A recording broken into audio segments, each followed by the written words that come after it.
Bapak dan Ibu, ini yang mungkin ditunggu-tunggu adalah kami ingin menyampaikan evaluasi hasil seleksi CPNS dan PPK tahap 1 tahun 2024 sebagaimana surat permintaan pimpinan DPR RI. Bapak Ibu yang saya hormati, dalam hal pemerintah telah menetapkan arah pengadaan ASN tahun 2024 dengan beberapa fokus utama. Pengadaan CASN fokus pada pemenuhan tenaga guru, tenaga kesehatan, penyelesaian pegawai non-ASN, dan rekrutmen fresh graduate untuk membawa inovasi baru. Selain itu, rekrutmen untuk jabatan yang terdampak digitalisasi dikurangi, sehingga talenta digital diutamakan guna mendukung transformasi digital. Nah, Bapak dan Ibu sekalian, pengadaan CASN yang sudah kita laksanakan tentunya didasarkan pada beberapa regulasi yang menjadi pijakan hukum di dalam setiap tahapannya. Dasar hukum yang sudah kita lakukan, sudah disusun, ini seperti yang kita lihat di sini adalah Undang-Undang Nomor 20, kemudian Undang-Undang Nomor 11 tahun 2017, sampai Undang-Undang tahun PP 49, termasuk PP Peraturan Menpan Nomor 8 2014, dan kami juga sudah mengeluarkan beberapa peraturan-peraturan mengenai bagaimana mekanisme seleksi CPNS dan mekanisme seleksi P3K yang akan menjadi pedoman bagi BKN dan instansi pemerintah yang melaksanakan seleksi CPNS maupun P3K. Dalam pelaksanaannya ada dua mekanisme, Bapak dan Ibu sekalian, di dalam pengadaan seleksi ASN ini, yaitu CPNS, di mana formasi CPNS ini diperuntukkan bagi pelamar umum, termasuk di dalamnya adalah para fresh graduate, talenta digital, diaspora maupun putra-putri daerah seperti Kalimantan dan daerah tertinggal.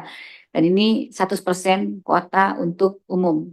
Kemudian sementara formasi P3K difokuskan pada untuk pegawai non-ASN yang sudah memiliki pengalaman bekerja di instansi pemerintah yang telah terdaftar di dalam database BKN dan ex-THK2. Jadi ini ada dua kebijakan. Nah, setiap jalur ini, Bapak dan Ibu sekalian, memiliki mekanisme seleksi yang ketat dengan kelulusan berdasarkan nilai terbaik dan peringkat terbaik. Jadi seleksi ini bertujuan untuk memastikan bahwa ASN yang direkrut memiliki kompetensi yang baik.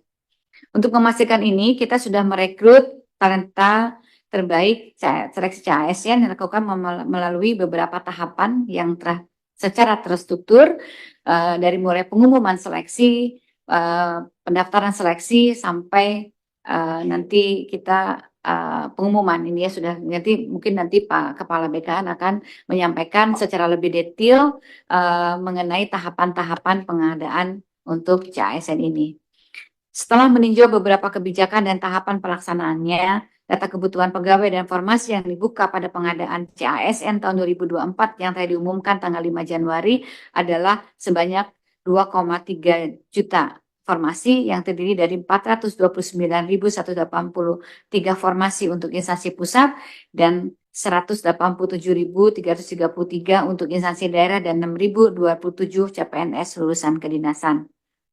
Berdasarkan pendataan pegawai non-ASN dalam data BKN, sisa non-ASN yang belum diangkat adalah sebanyak 1.789.051. Jumlah ini adalah jumlah yang disepakati oleh Komisi 2 DPR terkait dengan pengangkatan non-ASN berdasarkan data yang ada di database BKN.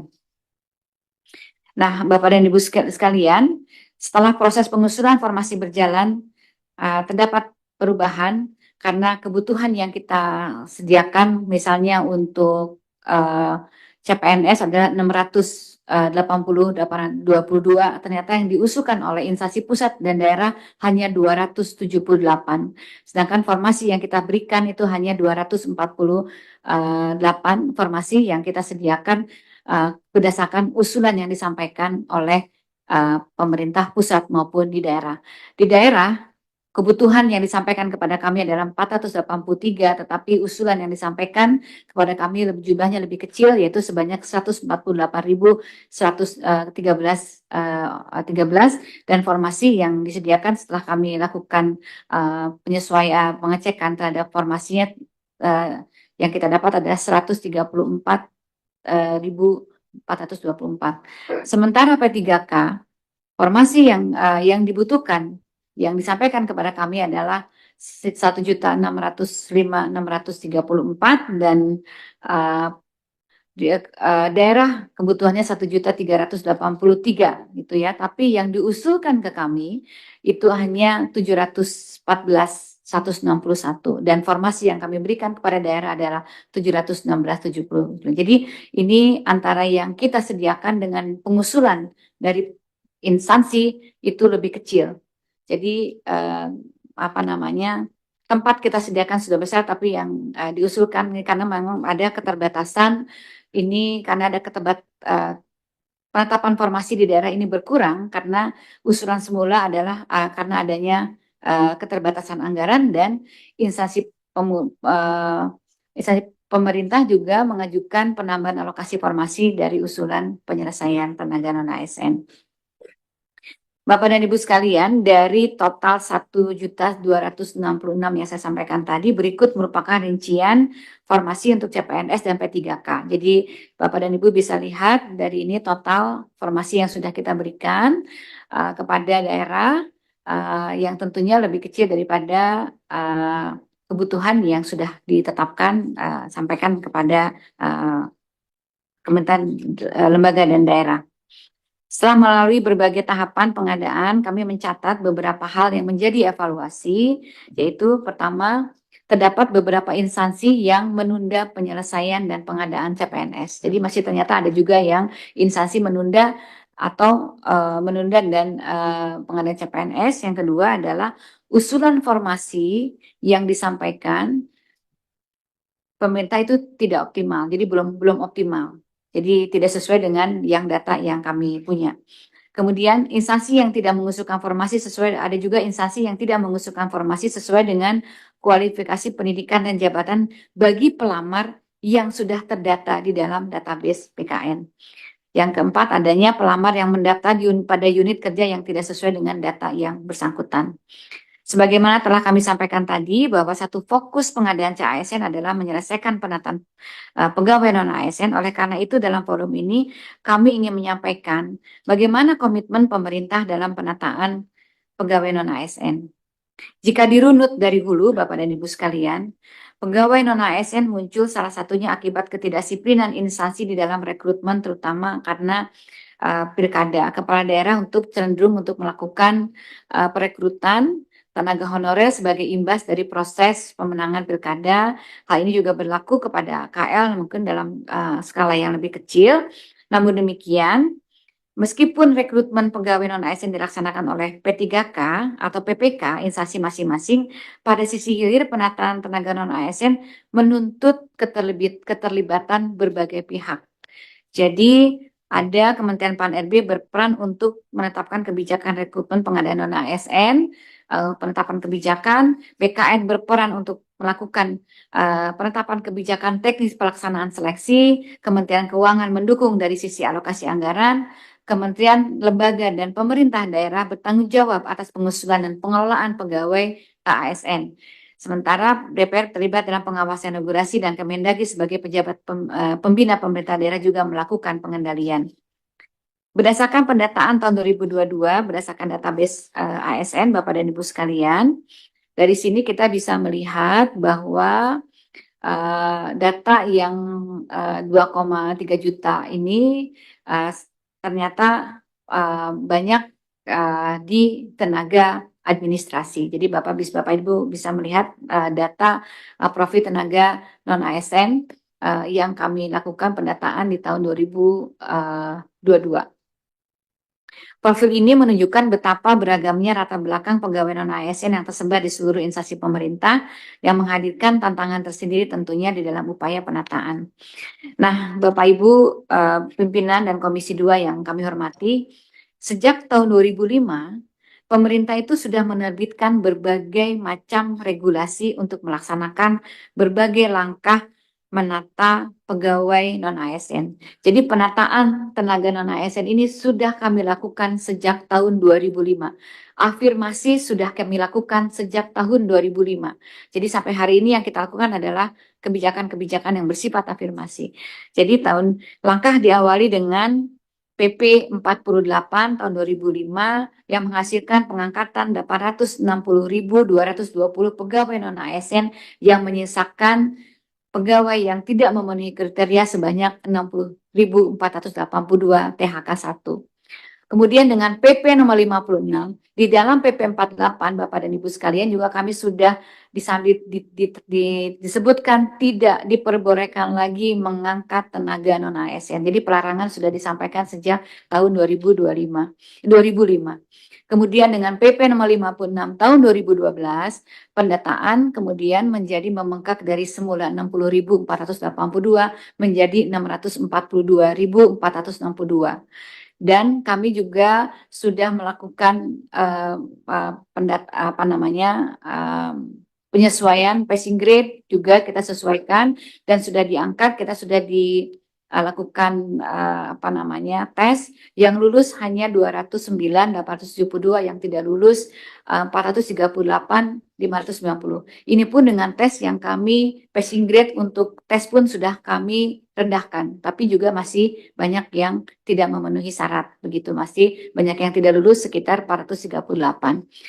Kemudian juga berlanjut 2017 Bapak dan Ibu sekalian, terus sampai juga akhirnya dengan Undang-Undang Nomor 20 tahun 2023 sekaligus juga mengamanatkan untuk kita diselesaikan Desember 2024, termasuk ada pelarangan untuk pengangkatan tenaga non-ASN. Amanat tersebut tentunya sudah ditindaklanjuti oleh DPR RI dan pemerintah melalui Kementerian PAN-RB dan BKN. Melalui rapat dengar pendapat tanggal 28 Agustus 2024, DPR dan pemerintah sepakat untuk melakukan penataan pegawai non-ASN yang terdata dalam database BKN dengan ketentuan pegawai non-ASN yang mendaftar dan sesuai dengan formasi yang diusulkan langsung diangkat menjadi PPK. Kemudian yang kedua, pegawai non-ASN yang mendaftar dan tidak terdapat dalam usulan formasi, maka diangkat menjadi PPK paruh waktu.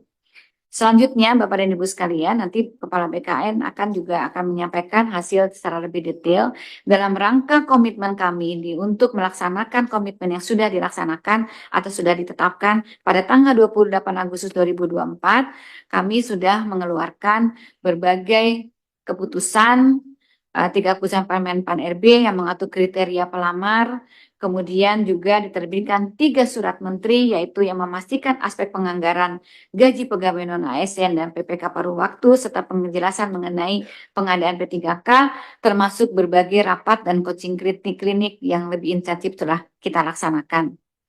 Bapak dan Ibu sekalian, hal yang penting yang perlu kita sampaikan adalah kita dalam penataan undang-undang ini adalah ada undang-undang mengenai undang-undang HKPD, yaitu proporsi belanja pegawai tidak boleh lebih dari 30% dari total APBD.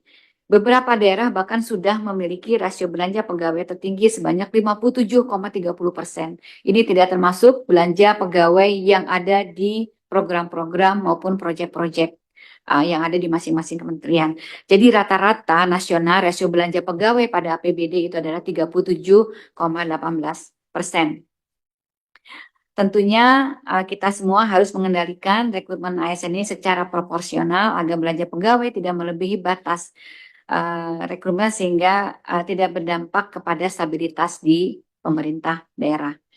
Bapak dan Ibu sekalian, Bapak yang kami hormati, kami kembali menyampaikan bahwa penyelesaian tenaga penataan pegawai non-ASN ini tentunya membutuhkan sinergi yang banyak pihak, bukan hanya menjadi tanggung jawab pemerintah semata.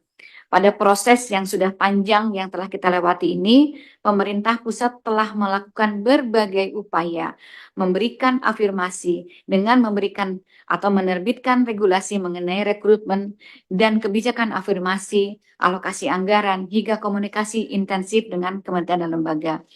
Secara teknis proses pengadaan juga sudah disiapkan dan dilaksanakan oleh Badan Kepegawaian Negara. Ini tanda contoh sudah menyatakan bahwa kami Kemenpan RB maupun BKN sudah selesai melaksanakan proses pengadaan. Selanjutnya, setiap instansi pemerintah, baik pusat maupun pemerintah daerah, perlu turut berkolaborasi di dalam penyelesaian permasalahan ini dengan memastikan tidak adanya rekrutmen pegawai ASN baru, menyediakan anggaran untuk pegawai non-ASN selama proses seleksi, bertanggung jawab terhadap penataan pegawai non-ASN di instansi masing-masing, dan memastikan pengangkatan non-ASN sesuai dengan kebijakan nasional. Hingga hanya dengan kolaborasi ini tentunya peran aktif adalah dan peran aktif dari semua stakeholder tentunya penataan ASN ini dapat kita selesaikan bersama. Bapak dan Ibu sekalian, setelah mencermati hasil pengadaan CASN komitmen yang kita laksanakan, kami laporkan rencana tindak lanjut bahwa dengan mempertimbangkan kebutuhan penataan dan penempatan ASN untuk mendukung berbagai program prioritas pembangunan dan menjawab secara tuntas berbagai tantangan yang muncul dalam proses pengadaan CASN, penataan ASN nasional secara menyeluruh, dan adanya usulan penundaan seleksi dari beberapa daerah, pemerintah mengusulkan untuk dilakukan penyesuaian jadwal pengangkatan CASN sebagai pegawai ASN dengan perkiraan pengangkatan pada akhir 2025 atau di awal 2026. Memastikan bagi pelamar yang telah mengikuti dan dinyatakan lulus selesai CASN tetap diangkat sebagai pegawai ASN. Pimpinan dan anggota Komisi 2 DPR yang saya hormati, demikian yang ingin kami sampaikan. Kami berharap dukungan dari segenap pimpinan dan anggota Komisi 2 DPR RI untuk keberhasilan pencapaian program kinerja Kemenpan RB guna mendukung agenda pembangunan nasional 2025-2029, termasuk dukungan untuk penyelesaian penataan pegawai non-ASN serta target-target dapat tercapai. Dengan semangat kolaborasi, komitmen yang kuat, mari kita wujudkan SDM aparatur yang lebih baik demi terwujudnya tata kelola pemerintahan yang lebih efektif, efisien, pelayanan publik yang berkualitas, serta pembangunan yang berkelanjutan demi Indonesia yang lebih maju. Terima kasih Bapak dan Ibu sekalian. Wassalamualaikum warahmatullahi wabarakatuh.